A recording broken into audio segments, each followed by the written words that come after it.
1950 में फ्रांस के अर्थशास्त्री थे फ्रैंकोइस पेरॉक्स। ठीक है, फ्रैंकोइस पेरॉक्स ने ऑक्सफोर्ड, एक जनरल हुआ करता था, ठीक है, ऑक्सफोर्ड जनरल में अपना एक लेख प्रकाशित किया था जो नाम था इकोनॉमिक स्पेस,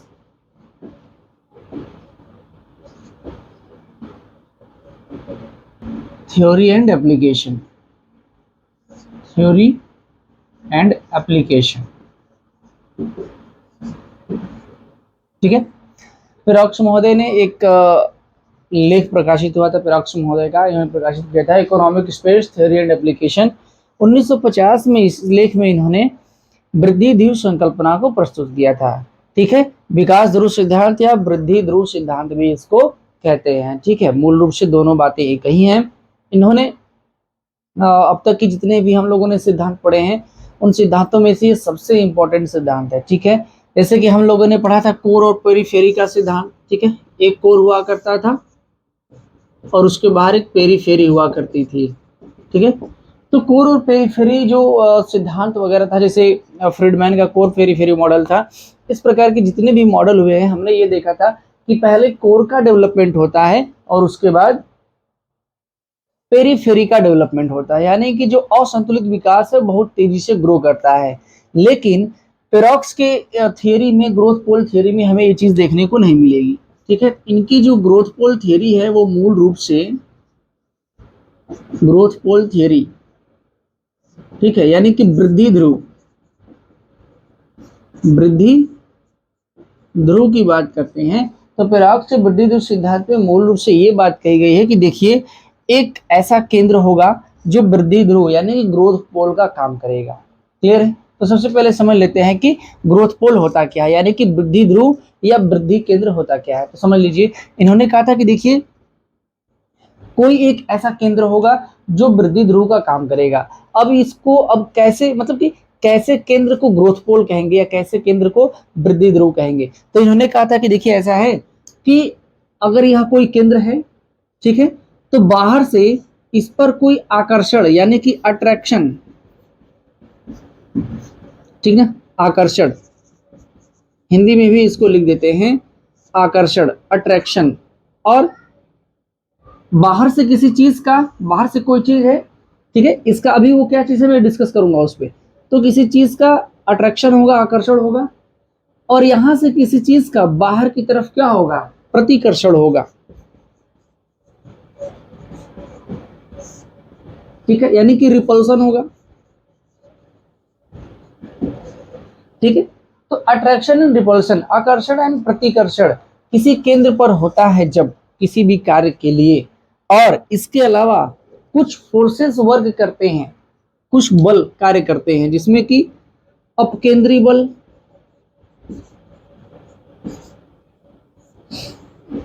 बल या शक्तियां, और अभिकेंद्री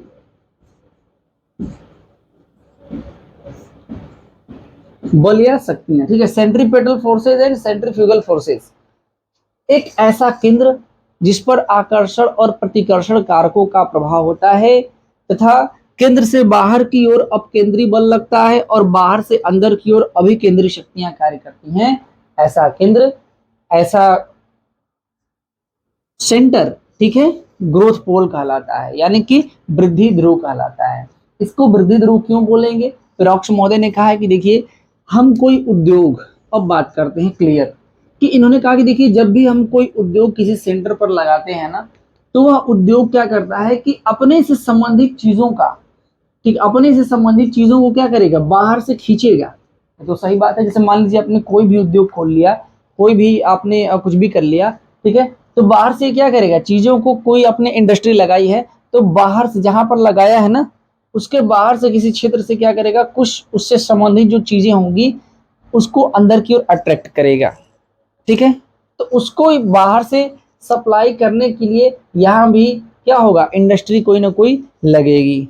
सप्लाई यहाँ करना है, लेकिन बाहर वाले ने क्या किया, उसको सप्लाई भेजा, तो यहाँ पर भी तो कुछ प्रतिक्रियाएं चलेंगी, यहाँ भी तो कुछ कार्य चलेंगे। इसके अलावा वहां पर प्रतिकर्षण भी होगा, यानी कि यहां से प्रतिकर्षण भी होगा, यहां से चीजें बाहर निकलेंगी। ठीक है, अब जब यहाँ पर एक्टिविटी बढ़ेगी, यहाँ से सप्लाई हो रही है, तो मान लीजिए कुछ उद्योग ऐसे होंगे, कुछ लोग ऐसे होंगे जो ये सोचेंगे कि ठीक है, जो केंद्र में चल रहा है, जो ग्रोथ पोल पर चल रहा है वो तो ठीक है, हम उसी से संबंधित चीजें बाहर भी हम सेट कर सकते हैं। तो इसी उद्योग से, सेम इंडस्ट्री से संबंधित जो चीज होगी वो बाहर भी कार्य करना चालू कर देगी। ठीक है, तो क्या हुआ, आकर्षण और प्रतिकर्षण लगा, यानी कि इसने, इस केंद्र ने क्या किया, कुछ चीजों को अपनी ओर खींचा तो कुछ चीजों को अपने से बाहर भी धकेला।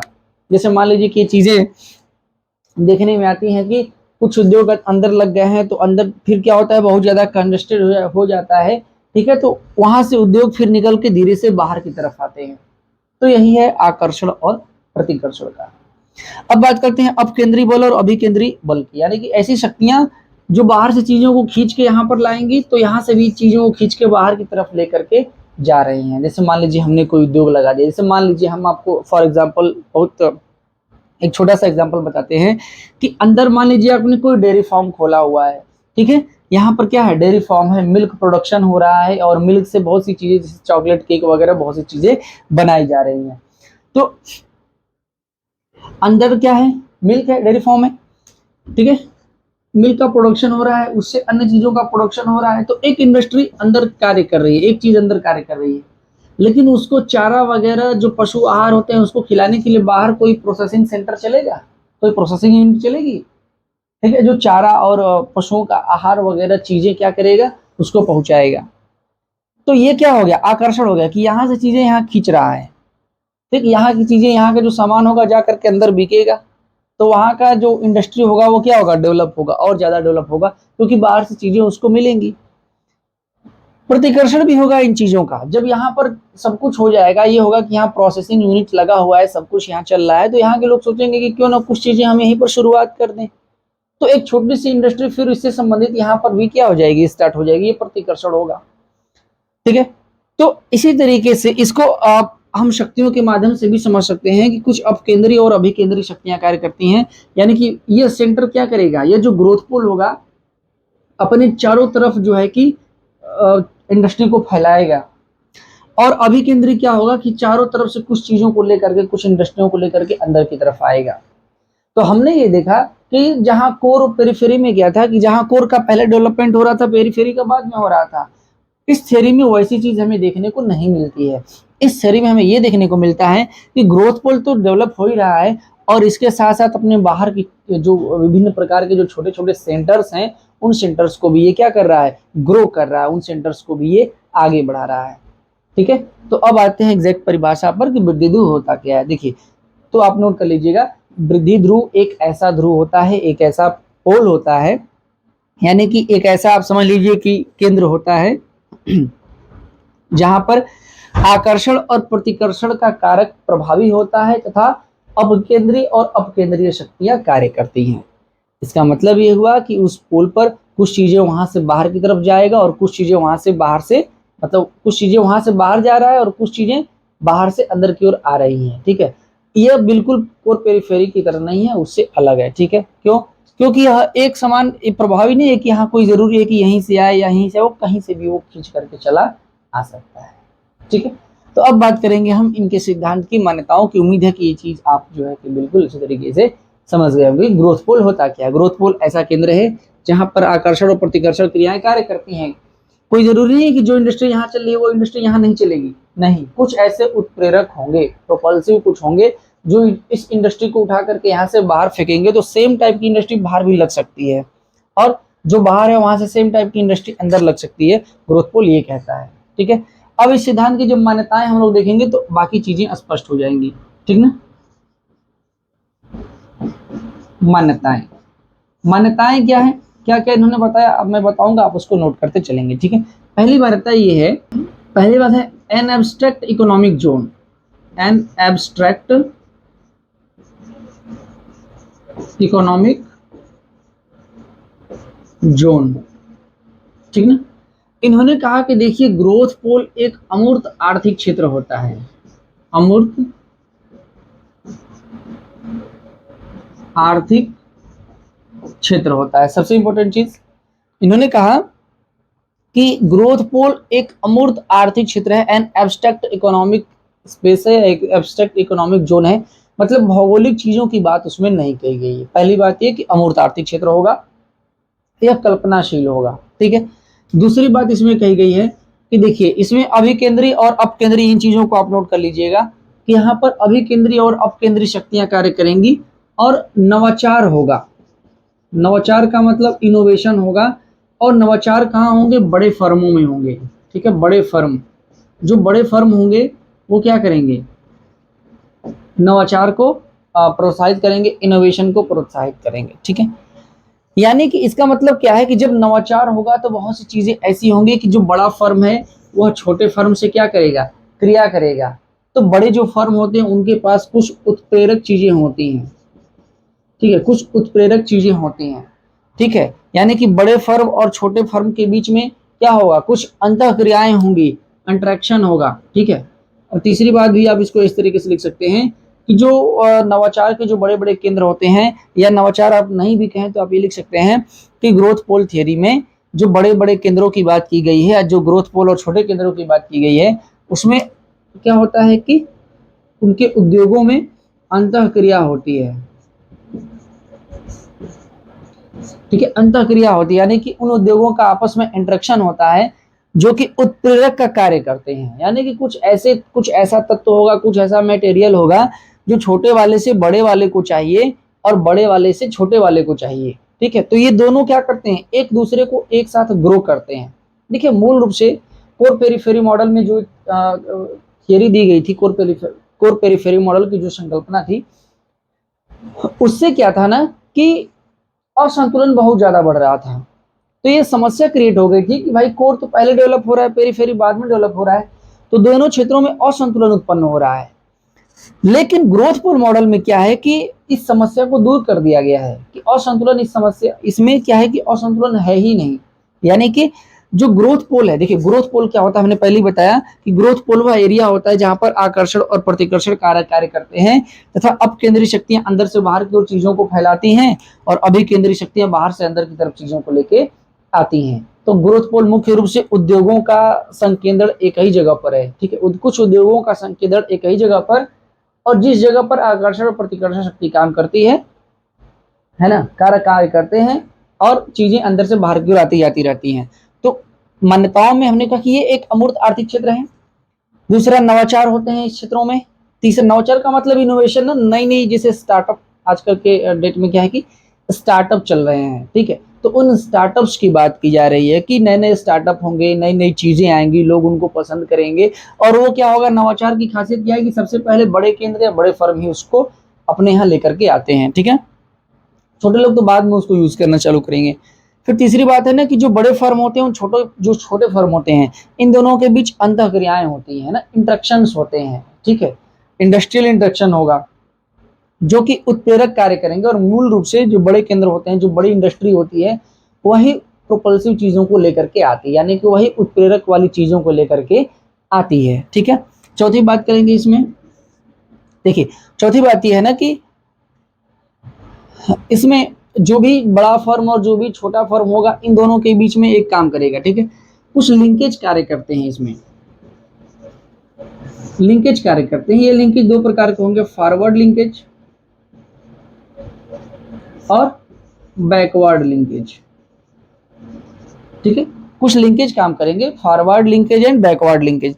फॉरवर्ड लिंकेज क्या होते हैं कि जो चीजों को आगे बढ़ाते हैं। जैसे देखिए हमने यहाँ कहा कि जैसे मान लीजिए आपने यहाँ डेयरी फार्म खोला हुआ है, ठीक है। ये क्या है? डेयरी फार्म है। अब डेयरी फार्म में से मान लीजिए गोबर निकल रहा है। गोबर क्या है? इसका वेस्ट है। तो इससे आप क्या बना रहे हैं? बायोगैस बना रहे हैं, ठीक है। फिर बायोगैस, तो गैस तो आपने यहाँ पर इसका गैस का प्रोडक्शन कर लिया। डेयरी फार्म से आपने क्या कर लिया भाई? देखिए ध्यान से समझिएगा इसको।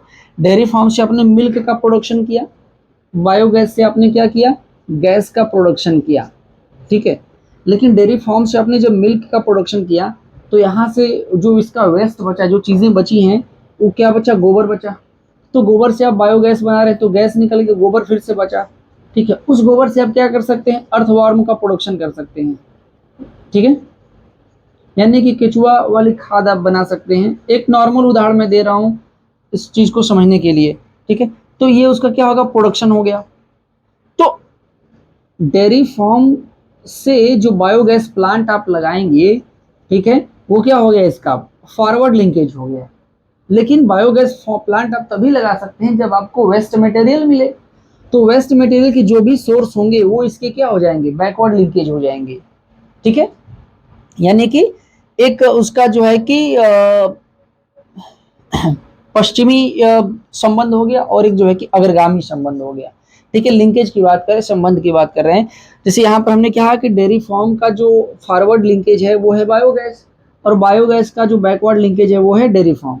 यानी कि उससे आगे क्या हो सकता है और उसके पीछे क्या हो सकता है। भाई दिस इज द इनोवेशन, नवाचार, यही तो नवाचार है। बट स्टार्टअप क्या है, जैसे आपने कोई डेयरी फार्म वगैरह लगाया और उसका सब मटेरियल वेस्ट हो रहा है, कुछ भी आप नहीं कर रहे हैं, जबकि उसके गोबर से या और भी जितने भी मटेरियल उसके निकलते हैं, ठीक है, उससे आप ऑर्गेनिक कीटनाशक दवा वगैरह बना सकते हैं, या उसके गोबर को यूज करके आप बायोगैस बना सकते हैं, उसको बेच सकते हैं। जो वहां से फिर जो गोबर वेस्ट बचा उससे केचुआ बना सकते हैं, फिर उसको वर्मी कंपोस्ट उसको कहते हैं ना, वर्मी कंपोस्ट बना करके बेच सकते हैं। तो इधर की दिशा में राइट साइड चल रहे हैं तो आपको फॉरवर्ड लिंकेज मिल रहा है, और यहाँ से अगर बैक साइड में चलेंगे तो आपको बैकवर्ड लिंकेज देखने को मिलेगा। क्योंकि हमको ये बताइए कि भाई अगर डेयरी फार्म ना होता, इस प्रकार की इंडस्ट्री की मैं बात कर रहा हूँ कि यहाँ अगर डेयरी फार्म नहीं होता तो बायोगैस के लिए आपको मटेरियल कहाँ से मिलता, फिर दूसरी चीजें हमें ढूंढ करके लानी पड़ती अलग अलग जगहों से। तो ग्रोथ पुल थ्योरी ये बताती है कि कैसे एक उद्योग दूसरे उद्योग पर डिपेंड हो सकता है। ये इसकी मान्यताएं हैं कि देखिए भाई लिंकेज होना जरूरी है, इंटरेक्शन अंतःक्रिया आपस में अंतर संबंध होना जरूरी है, नवाचार भी होगा वहां पर, और वह एक अमूर्त आर्थिक क्षेत्र होगा। इसके लिए अलावा एक और इम्पोर्टेंट बात, डोमिनेंस की बात यहाँ पर कही है। ठीक है, इन्होंने यहाँ पर डोमिनेंस की बात कही है कि देखिए जो बड़ी फर्म होगी उसका डोमिनेंस, उसका यानी कि प्रभुत्व होगा। उन्होंने कहा है कि देखिए एक कोई ऐसी फर्म होगी जिसका प्रभुत्व होगा किसी दूसरे फर्म पर। ठीक है, यानी कि भाई डेयरी फार्म का प्रभुत्व हो गया ना, ये कई चीजें चला रही हैं, तो इसका क्या हो जाएगा, प्रभुत्व हो जाएगा, डोमिनेंस हो जाएगा। और यहाँ से जो चीजें निकलेंगी वो उत्प्रेरक का कार्य करेंगी। ठीक है, वो क्या करेंगे, उत्प्रेरक का कार्य करेंगी, और इन सभी के साथ इसका क्या है, लिंकेज है। लिंकेज कैसे, कोई जरूरी नहीं है कि यहाँ से यहाँ जा रहा है, डायरेक्ट यहाँ से यहाँ भी आ सकता है। ठीक है, आप ये चीज समझिएगा। तो अग्रगामी एवं पश्चिगामी संबंध होंगे, यानी कि बैकवर्ड लिंकेज और फॉरवर्ड लिंकेज होगा, और यह तभी हो पाएगा जब किसी न किसी का डोमिनेंस रहेगा, प्रभुत्व रहेगा। कहने का मतलब कोई एक बड़ी चीज होगी तो वह अन्य छोटी छोटी चीजों को भी लेकर के चलेगी। क्लियर, तो मान्यताएं, उम्मीद है कि इसमें आपको समझ में आ गया होगा। ठीक है, अब हम इसकी व्याख्या करेंगे और अच्छे तरीके से इसकी व्याख्या करेंगे। ठीक है, इस सिद्धांत की व्याख्या, व्याख्या का मतलब देखिए इसकी थोड़ी बहुत कुछ कमियां होंगी उसको भी हम देख लेंगे, और अच्छे से एक्सप्लेन करते हैं। मतलब व्याख्या का मतलब क्या है कि अब हम क्या करने वाले हैं कि इनकी मान्यताओं से बाहर जाकर के बात करने वाले हैं। ठीक है, तो देखिए इसमें पहला पॉइंट क्या होगा, आर्थिक क्षेत्र की कल्पना की है, अमूर्त आर्थिक क्षेत्र है। ठीक है, अमूर्त आर्थिक क्षेत्र है, यानी कि भौगोलिक क्षेत्र की यहाँ बात नहीं हो रही है, किसी ऐसे क्षेत्र की बात नहीं हो रही जो वास्तव में धरातल पर हो जहां से काम हो सके। ठीक है, तो अमूर्त आर्थिक क्षेत्र की सिर्फ बात हुई है, भौगोलिक क्षेत्र की बात यहाँ नहीं हुई है। दूसरी बात, यहाँ पर सामाजिक तत्वों को ध्यान में नहीं दिया गया है। ठीक है, सामाजिक तत्वों पर ध्यान नहीं है, यानी कि सिर्फ अमूर्त आर्थिक क्षेत्र की बात है, सिर्फ विकास और सिर्फ उद्योग की बात हुई है। उसका समाज पर क्या प्रभाव पड़ेगा, क्या समाज उसको एक्सेप्ट करेगा या क्या समाज उसको एक्सेप्ट नहीं करेगा, उसकी बदी की मैं आलोचना भी नहीं कर रहा हूँ। मैं क्या कर रहा हूँ, सिर्फ इसकी व्याख्या कर रहा हूँ। ठीक है, कि समाज पर उसका क्या प्रभाव पड़ेगा, ये चीज भी इन्होंने नहीं बताया हुआ है। क्लियर है। इसके बाद इन्होंने दो चीजों की बात की है। ठीक है, दो प्रकार के विचार दिए हैं। इनका सिद्धांत जो है दो बातों पर आधारित है, यहाँ मैं लिखता हूँ। एक तो शुम्पीटर का विकास सिद्धांत, ठीक है, देखिए यहाँ लिख देता हूं मैं, शुम्पीटर का सिद्धांत। और दूसरी बात इन्होंने क्या कही है, एक तो शुम्पीटर हो गया, दूसरा अंतःक्रिया। ये दोनों चीजें मैं बता चुका हूं। ठीक है, ध्यान दीजिए। शुम्पीटर का सिद्धांत क्या कहता है, शुम्पीटर का सिद्धांत जब आप पढ़ेंगे तो आपको वहां दिखेगा कि नवाचारों पर फोकस करता है। ठीक है, नवाचारों पर फोकस करता है शुम्पीटर का सिद्धांत, तो नवाचार की बात इन्होंने की है। दूसरी चीज अंतःक्रिया की बात की, यानी कि अंतःक्रिया में बैकवर्ड लिंकेज और फॉरवर्ड लिंकेज, उसके बिना आप एक साथ कई चीजों का या एक साथ कई क्षेत्रों का डेवलपमेंट आप नहीं कर सकते। तो वो चीज भी इन्होंने मतलब उसको ध्यान में रखा हुआ है। ठीक है, तीसरी बात, दो चीजों की बात ये और करते हैं, यहाँ पर मेंशन कर देते हैं, ठीक है, हो सकता है नीचे दिखाई ना देगा। तो चौथी बात ये करते हैं, दो चीजों की बात करते हैं। पहला डायनेमिक प्रोपल्सिव फर्म और दूसरा है लीडिंग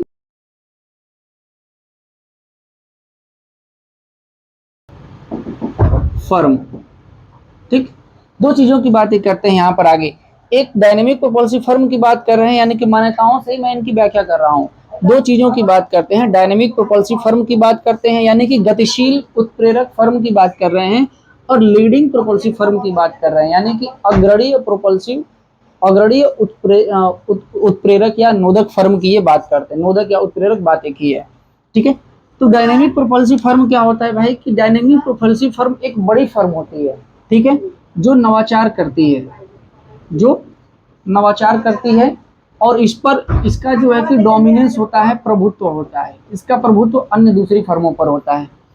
जबकि लीडिंग प्रोपल्सिव फर्म क्या होती है ना, इसका प्रबंधन प्लस तकनीकी उच्च होता है, ठीक है, प्रबंधन और तकनीकी इसकी उच्च होती है। यानी कि जो डायनेमिक प्रोपल्सिव फर्म है, नवाचार करती है और लगातार बढ़ती चली जाती है, और अपने साथ साथ सभी चीजों को क्या करती है, बढ़ाती है। और दूसरी बात यहाँ पर क्या की गई है, लीडिंग प्रोपल्सिव फर्म की, यानी कि अग्रणीय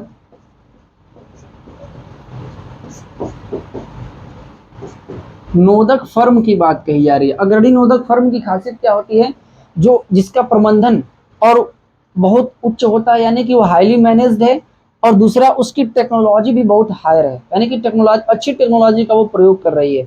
अब जब ये दोनों बातें इसमें शामिल हो गई, यानी कि नवाचार भी हम कर रहे हैं और टेक्नोलॉजी भी लेकर के आ रहे हैं, जब दो प्रकार की ऐसी फर्में काम करते हैं किसी क्षेत्र में, तो उस क्षेत्र का विकास और तेजी से हो जाता है। क्लियर। तो कुल मिला जुला करके इनकी व्याख्या में इतना ही था, और भी बहुत सारी इनकी व्याख्या है, छोटी छोटी चीजों को निकाल करके क्या किया जा सकता है, इसमें इसकी व्याख्या की जा सकती है, ठीक है। दो बात बिल्कुल ध्यान देना है इनके सिद्धांत में, अमूर्त आर्थिक क्षेत्र की बात है, भौगोलिक क्षेत्र की बात नहीं है। दूसरी बात, सामाजिक तत्वों को ध्यान में नहीं रखा गया है ना, यानी कि ये ध्यान में नहीं रखा गया है कि लोग उसको करने में इंटरेस्टेड हैं कि नहीं है, या ये इंडस्ट्री खोलने में इंटरेस्टेड हैं कि नहीं, ठीक है। लेकिन ऐसे ऐसे बहुत से क्षेत्र होते हैं जहां पर आपने देखा होगा कि बिल्कुल सेम चीज काम करता है ना। अगर बिल्कुल मानव के व्यवहार में अगर ये सिस्टम लागू किया जाए, अगर ये थियरी लागू की जाए, जो कि एक फर्म से दूसरी फर्म बनाए, दूसरी फर्म से तीसरी फर्म बनाए, जिनका आपस में इंटरेक्शन हो, ठीक है, तो मेरा खुद का पर्सनल ये भी मानना है कि वहाँ ग्रोथ बहुत जल्दी से होगा, ठीक है। तो ग्रोथ के लिए ये थियरी बहुत अच्छी है। देखिए, जब द्वितीय विश्व युद्ध के बाद फ्रांस बहुत बुरी स्थिति में आ गया था, और मार्शल योजना के तहत फ्रांस का रीडेवलपमेंट किया जा रहा था, तो उस समय जो कृषि क्षेत्र थे, कोयला के क्षेत्र थे, है ना, वो बाहर से चीजों को वो बाहर से क्या करते थे कि बहुत सारी चीजों को एक केंद्र पर भेजते थे, तो केंद्र वाला तो डेवलप हो जाता था, बाहर वाला डेवलप नहीं होता था। तब ये चूंकि पेरॉक्स एक अर्थशास्त्री थे, और उन्होंने फिर ये सुझाव दिया कि देखिए ऐसा है भाई, कि ऐसे सेंटर्स को हम स्थापित करें, ऐसा हम केंद्र बनाएं, ऐसी इंडस्ट्री हम लगाएं कि उसमें लिंकेज काम करे, ठीक है, वो अपने खुद तो विकसित हो ही, बाकी सबको भी डेवलप करे। ऐसा नहीं है कि सिर्फ एक क्षेत्र डेवलप हो जाए फिर बाद में वो सारी चीजों को क्या करे, डेवलप करे। तो यहाँ से ये बात चल करके क्या हो जाएगी, दिक्कत में आ सकती है। मिला जुला करके ये सिद्धांत इतना ही बताता है कि देखिए, एक सेंटर होगा, ठीक है, जहाँ पर बहुत सारी चीजें क्या होंगी, बहुत सारी उद्योगों का संकेंद्रण होगा, और आकर्षण प्रतिकर्षण कार्य काम करेंगे। अब केंद्रीय और अभिकेंद्रीय बल वहां पर, अब केंद्रीय अभिकेंद्रीय शक्तियां वहां पर कार्य करेंगी, ठीक है। और बाहर से फिर क्या होगा कि, अच्छा, इसमें एक चीज ध्यान दीजिएगा, इस थ्योरी में एक बहुत अच्छी बात ये कही गई है कि ऐसा नहीं है कि जो पहला केंद्र होगा, जो ग्रोथ पोल बनेगा, ये हमेशा के लिए ग्रोथ पोल हो जाएगा, ऐसा इन्होंने बिल्कुल नहीं कहा है। कहा है कि अनेक इसके केंद्र भी बनेंगे जो खुद एक ग्रोथ पोल का कार्य करना चालू कर देंगे, ठीक है। कोई ऐसा नहीं कि एक ही काम कर रहा है, कहा कि इन्होंने अनेक केंद्र बनेंगे जो अपने आसपास के छोटे केंद्रों से क्या करेंगे, कार्य करना चालू कर देंगे। यह सारा जो ये आकर्षण प्रतिकर्षण और अपकेंद्रीय और अभिकेंद्रीय शक्तियों की जो बात की गई है, सिर्फ यही लागू नहीं होगा, बाहर का कोई छोटा केंद्र होगा, ये भी ग्रोथ पोल बनेगा, और ये अपने जो है कि दूसरे साइड का जो छोटा छोटा केंद्र होगा या निजी केंद्र होगा, उससे क्या करेगा, ये अपनी अंतःक्रिया को संचालित करेगा। तो उम्मीद है कि ये चीज आपको समझ में आई होगी। एक छोटा सा संशोधन जे.आर. बॉर्डविले महोदय के द्वारा इनके थ्योरी में किया गया था, ठीक है। तो अगली वीडियो में हम क्या करेंगे कि बॉर्डविले द्वारा किया गया इनके सिद्धांत में संशोधन को पढ़ेंगे और समझेंगे कि उन्होंने क्या किया था क्या नहीं किया था, ठीक है। उसके बाद हम फिर ग्रोथ पोल थ्योरी की लिमिट्स भी देख लेंगे। यह सिर्फ पेरॉक्स का ही विकास ध्रुव सिद्धांत नहीं है, बल्कि ग्रोथ पोल थ्योरी अगर आपको कहीं लिखने को आ जाए तो भी आप वृद्धि ध्रुव सिद्धांत में इसको आप लिख सकते हैं, जो कि पेरॉक्स ने शुरू किया था इसको, ठीक है।